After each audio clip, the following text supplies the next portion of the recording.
हो गरमी के दिनमा आहो गरमी के आहो गरमी के दिनमा आहो गरमी के दिनमा आहो गरमी के आहो गरमी के दिनमा टप टप चुवता पसनमा आहो गरमी के दिनमा टप टप चुवता पसनमा आहो गरमी के दिनमा। हमनी के ऐसा भाई बनी जा ऐसा हमार नौजवान साथी बड़े की गर्मी में भी ई तहरा कहे के पड़ी आहो ननदो के भैया आहो ननदो के आहो ननदो के भैया आहो ननदो के भैया आहो ननदो के आहो ननदो के भैया अरे देही पटाली दरो जोइया हो ननदो के भैया देही पटाल दरो जोइया हो ननदो के भैया। और हमने के झांकी भी देखे के बाद हाँ भाई अच्छा ये गाना के बाद और हम अपने हनुमान जी से मनाई कि हमारे राजू भैया के पद प्रतिष्ठा जीवन भर बरकरार रहो। साथ ही साथ है क्षेत्र में जब भी हम आई बनी एगो गार्जियन के रूप में बड़े भाई के रूप में सुमन भैया के प्यार दुलार मिलल बा सुमन ठाकुर जी के तो हनुमान जी से मनाई कि हमारे राजू भैया के हमारे सुमन भैया के आशीर्वाद बनौले रखब हनुमान जी ताकि हमनियों के बार बार आवे के हाँ भाई हमने को रोजी मौका मिली।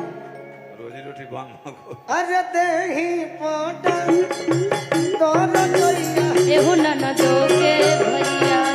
देहिया पटाल तोर जोइया हो ननदो के भैया। थोड़ा धीमे धीमे ए राजा हो सामर भैला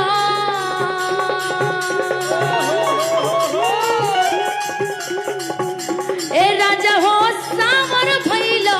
बालू के कमाई में ए राजा हो सामर भैला बालू के कमाई से झरिया से भिलाई में ए राजा हो सामर भैला बालू के कमाई से झरिया से भिलाई। अरे पागल बालू के कमाई मुजफ्फरपुर जिला में ना कहल जाला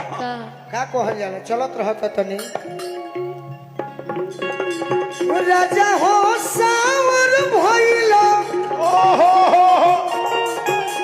अरे लीची के कमाई से मुजफ्फरपुर में जाई के ना ए राजा हो सावर भैला लीची के कमाई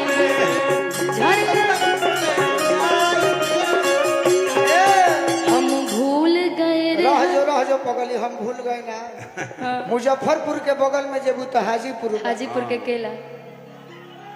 कि भइला पैसा वाला अरे केरा बेचवाई के हाजीपुर के केला मुजफ्फरपुर के लीची फेमस है से कहता मुजफ्फरपुर में जाइए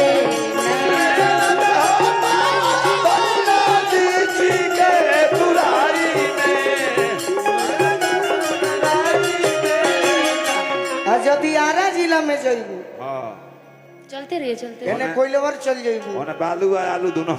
तो ओने बालू में तब कही हो